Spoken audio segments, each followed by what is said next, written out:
Hi, this is Graphically Alex coming at you with all things fat related. If that's something that interests you, please subscribe. I'd love to have you.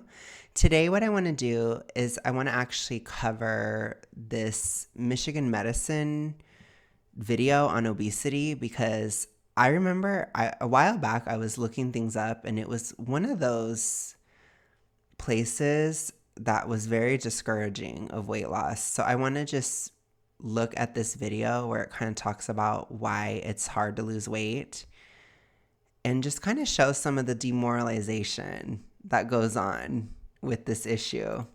So let's go ahead and listen to it. I just want to see what they say. I want to see if I agree or disagree. I'm not really going in with anything other than I feel like it's going to be demoralizing, obviously, just based on the title. So let's go. Let's go. Let me introduce you to Amanda. You're just meeting her for the first time, but chances are you're already making assumptions about how much she eats and how little she exercises because she's obese. See, it's giving a little bit of FA right off the gate. So let's see. But I'm about to show you that there's much more than meets the eye when it comes to obesity. There are lots of Amandas out there and they need treatment. Maybe you're one of them, or maybe you know an Amanda.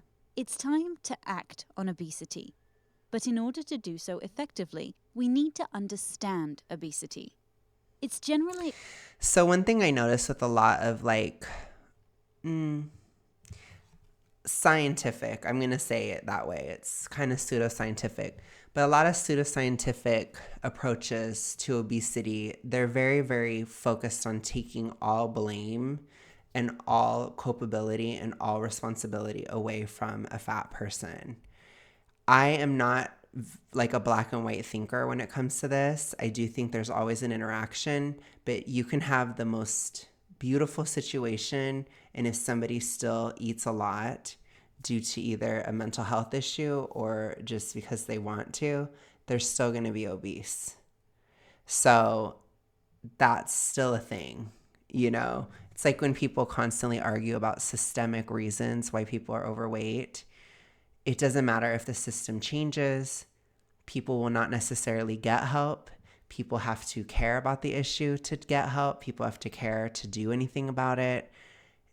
And a lot of people still won't, even if the system changes. Like, you cannot ignore the human culpability within obesity. It very much is a part of the issue.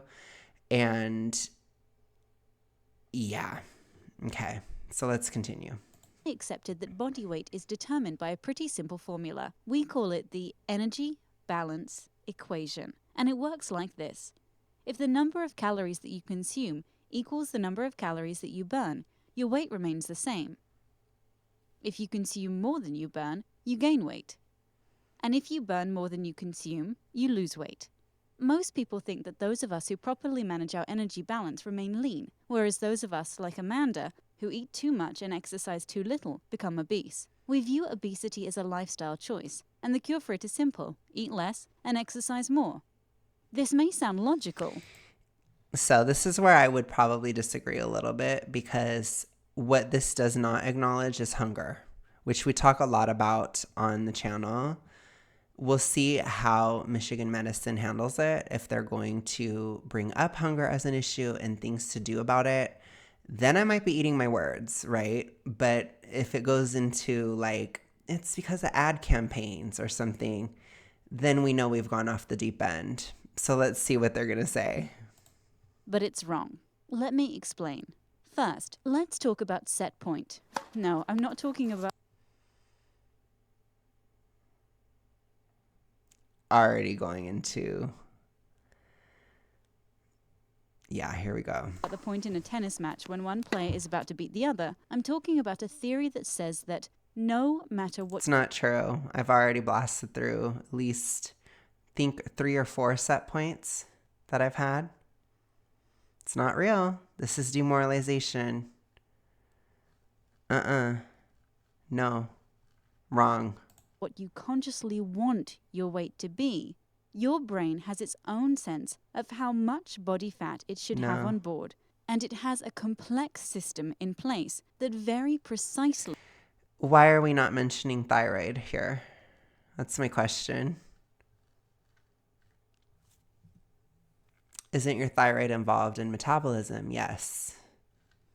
Yes, the brain is too, but if the thyroid isn't working properly, is the brain going to be able to manage metabolism without a properly functioning thyroid? The answer is no.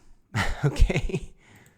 Regulates your energy intake and expenditure to keep you within a so-called set point range for body fat. So that whole energy balance equation, it's not something that you control voluntarily. Your brain regulates your calories in to your calories out for you. That's not always true because, once again, when it comes to certain things, toxic ritualistic behaviors, people will eat a lot regardless of if they're full or not, which is not at all being shown. No, this person or this university is acting like people feel the need to eat 6,000 calories a day. That's not true. No. That's a no. It's not working. For your brain to do this, it needs to know how much energy you have on board at all times. And it knows this by listening to hormones like leptin, which is made in your body fat. You can think of it like a car. Leptin is the gas gauge that tells your brain how much gas is in your Yes, that this doesn't make much sense because people who are obese have more leptin, so they would have less of an appetite by this logic. tank. But leptin is just one piece of the puzzle. You've got a whole bunch of other hormonal signals and sensors that are involved too. Like thyroid? Your bones, muscles, pancreas, liver, GI tract and sensory organs, they all play a role. No thyroid? Communicating with your brain to give it the information it needs to do its job. But that's more detail than we need for this conversation. The point is that you have a complex system in place that regulates you to within a set... Not impressed with this whatsoever. Very, very unimpressed. And again, I guess I'm walking on water, you guys. I guess I'm walking on water because I busted through 3 or 4 set points. So I guess I'm walking on water here. I'm a miracle child. As I would say, I'm Clara Bow. I am Stevie Nicks. I'm Taylor Swift. I'm the special girly pop. I'm the special one. ...point range for body fat.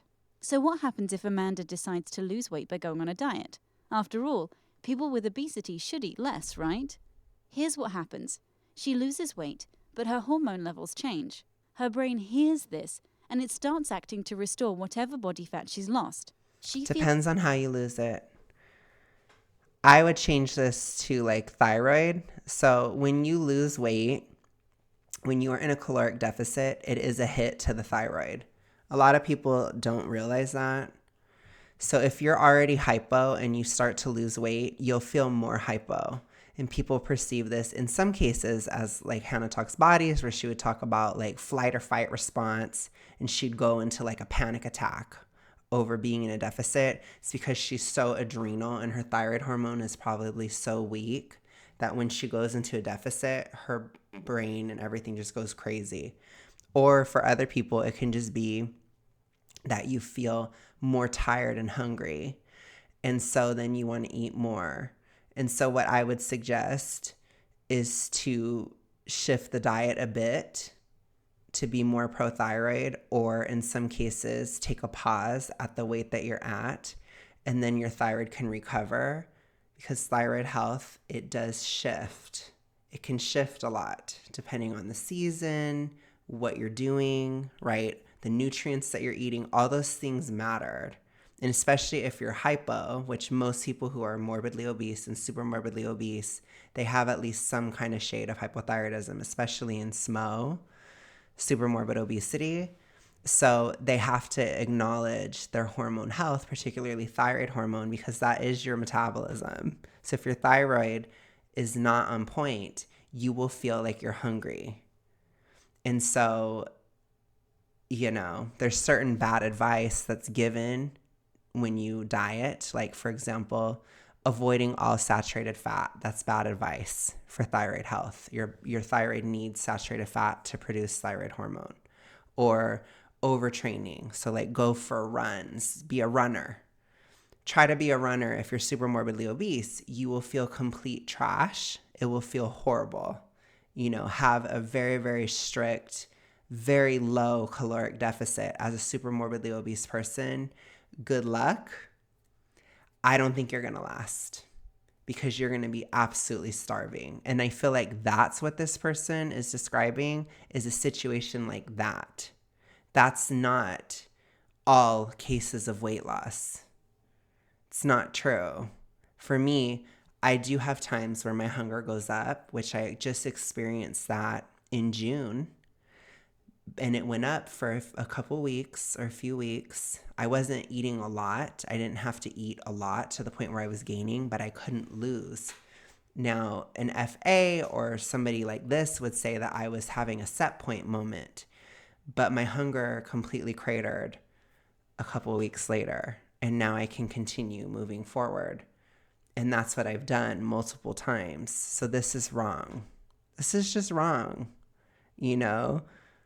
And I wonder why the universities and stuff, why do they say things like this when it's clearly wrong? People have lost weight many, many, many times and kept it off many, many, many times.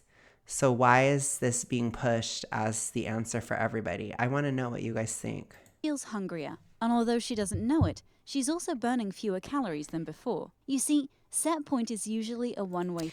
You will burn fewer calories if you're more hypo. If you're less hypo, then your metabolism will recover. It's not so much of a static thing. They always push it as like it's the most static thing. It also has a lot to do with muscle. So how much muscle you have also greatly determines how many calories you're burning. So I always stand for building muscle within a weight loss journey, especially if you're super morbidly obese. It will help you keep it off. I would say between muscle building and being wary of my thyroid hormone and continuing to improve it, that has been what has kept the weight off, is those two things. I think if I let go of one or the other, I don't think I would be anywhere near as successful as I've been, you know, where I've maintained getting out of super morbid obesity for 4 months or so. That never happened before I focused on thyroid health. I never would have lasted that long. I think I would get under 300 and I would start jumping back up usually after a month. But no, I mean, you guys saw it happen in March. It's been almost 4 months. Nope, not even hungry, not even close to gaining weight, nothing. And you'll see, I will continue to lose. But whatever, Michigan medicine. Street. Once it's been elevated, the brain works to defend it just as vigorously as it would a lower. No. And also they say it will defend a lower set point. That's not true. If you overeat, you will definitely gain weight, no matter how much you weigh. That's stupid. Which we've seen that with a lot of FA people where they say, oh, my set point, and then they just put on a bunch of weight. Why is it that set point, it only works when it comes to losing weight? It doesn't work when it comes to gaining weight. You can always gain infinitely, but you can never lose. It doesn't make any sense. A set point. Amanda's brain doesn't know that she needs to lose weight. It only knows to defend her current set point. It's not her brain, it's her thyroid. It's not working right. That's why. Back to our car analogy. Amanda can't help but look for a gas station to refuel when she sees that her gas gauge is low. At the same time, she becomes more fuel efficient, burning less energy than before. This might explain why treating obesity... It's not fuel efficient. Her metabolism is trashed because her thyroid is worse. So she's not efficient. She probably feels exhausted. If she was fuel efficient, you'd see obese people being like, bing, brr, like, I'm popping around town. I feel great today. And I'm barely eating any calories. That's not fuel efficiency. It's your metabolism isn't working great. So your metabolism is slow, which means that you feel like trash and you're exhausted and you're hungry because it's not running efficiently. I mean, what is that narrative? That's stupid. An inefficient metabolism, it stores calories as fat more than it burns them. And how can you tell? You're tired. If you're tired and hungry all the time, then that means your metabolism is trash. If you're not hungry all the time and you have energy, that means your metabolism's good. Does that make sense? I just don't like the way that they phrase that, because it's like they act like obese people are just all like flying around town or something, or they have wings because they're so fuel efficient. That's not true. It's fuel inefficiency. It's not efficient. It'd be like it's like you're in a car and your spark plugs are all jacked up, like how my car was. And you have your engine is misfiring all the time, and it's just and it's all weird, and you're trying to drive with it and you're just guzzling gas, and so you have to keep buying gas all the time. That's what it's like. But it's like when you eat those calories, there's still excess calories and your body still stores it as fat. So no, there's no mention of thyroid in this. I'm kind of disappointed. I don't understand. I mean, I kind of understand, because for some reason it's like a hidden word. It's like the forbidden fruit of weight loss conversations. But I mean, what the hell? It literally runs your metabolism. Like, we know this. Why is it being talked about? With diet and exercise so often fails to produce the desired results. It's sort of like telling Amanda that she... No, it's usually just when you're that big, you might be hypo. You need to figure it out. You need to either get treatment. If you have PCOS, you need to figure out a treatment plan for that, or a way to, you have to figure things out. If you have a hormonal issue, this is not genetics. This is not set point. This is hormone health issues, which is valid, but it's not valid in the sense that you just leave it like that forever. That's horrible. What a horrible thing to advocate for. And that is fat acceptance, which is what this is giving. This is starting to give fat acceptance. No, you have to shut this down when this stuff is presented to you, you guys. She needs to be a more careful driver, when the real problem is that she needs a mechanic to fix her car. Okay, so if we've all got this complicated system in place... That's stupid. It's a stupid analogy. What if instead of putting gasoline in her car, she's been putting, like, I don't know, she's been putting the wrong fuel in? Is it not her fault? At least a little bit? I don't even know what would be I'm not this good with the car analogy, but it's like, imagine you're putting in the wrong type of fuel into the car. It's like, maybe she needs a mechanic, but if she keeps putting in the wrong fuel to where it's not firing efficiently, then she's going to continue to have issues. Right? Hello? And doesn't she still have to have the culpability to go to the mechanic? Hello? Even in your own analogy, it fails. This is stupid. They always want to take all blame away from somebody. It's like they want to disempower you. That's what it is. That prevents us from losing weight. Why doesn't it also protect us from gaining weight and developing obesity in the first place? How can we explain the obesity epidemic? Getting back to Amanda, why did she develop obesity? The answer is that it takes a perfect storm to cause an obesity epidemic like the one we're seeing now. And it's our modern environment that places us, and Amanda, directly in the path of that storm. It's the food. Let's not pretend. It's rampant seed oil consumption. It's things that are promoted to be eaten.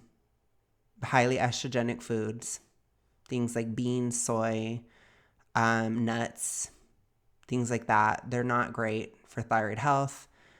I don't think it's bad to eat everything. I'm not one of those, but when they're promoted to the exclusion of meat in some cases, which is insane to me, that is such terrible health advice. Those kind of issues will make somebody obese. I'm not like a super black and white diet type of person. If you're not hypo, I'm not going to police soy usage or whatever. Like, I don't care. But as somebody who is hypo, I wouldn't have it. And it's like, I'm going to be eating meat. You know what I mean? So yeah, but I would say it's the food.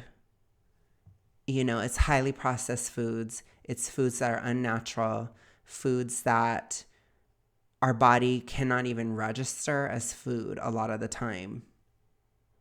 You're using the incorrect fuel for your body.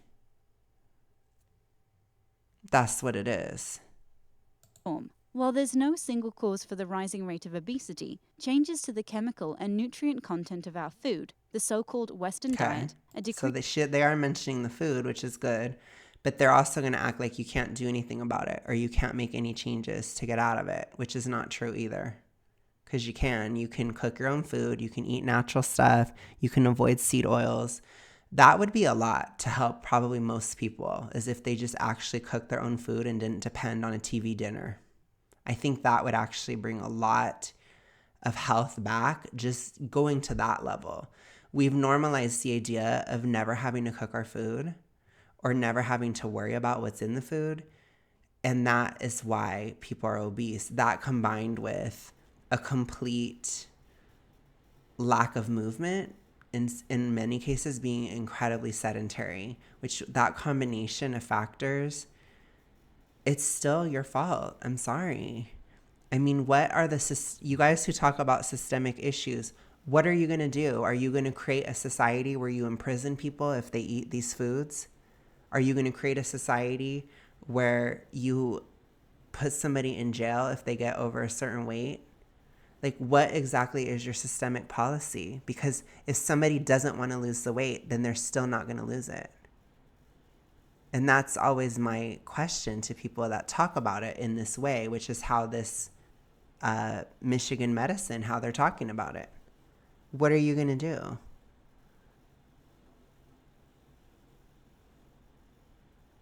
The answer is what? Ozempic? Just put everyone on Ozempic?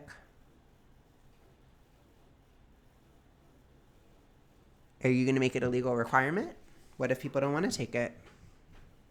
You know what I'm saying? It's like whenever people talk about the systemic side, it gets a little bit weird because it's like, how are you going to force people to do something they don't want to do?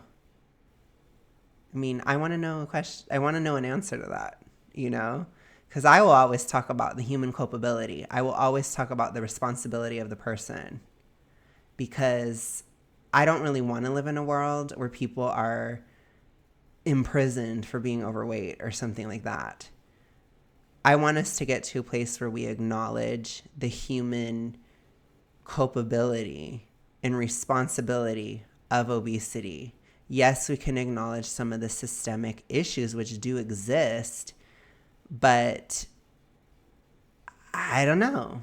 What is your policy proposition to make this better? Because I hear some well-meaning people, they say things like, well, we need to provide mental health assistance. We need to provide services. But what if people don't take them? It's always going to go back to one of two things. It's going to go back to individual responsibility, and it's going to go back to culture. In the United States, it's culturally acceptable to be obese. It's culturally acceptable to be completely, what's the word? I'm having a little bit of a brain fart. Sedentary.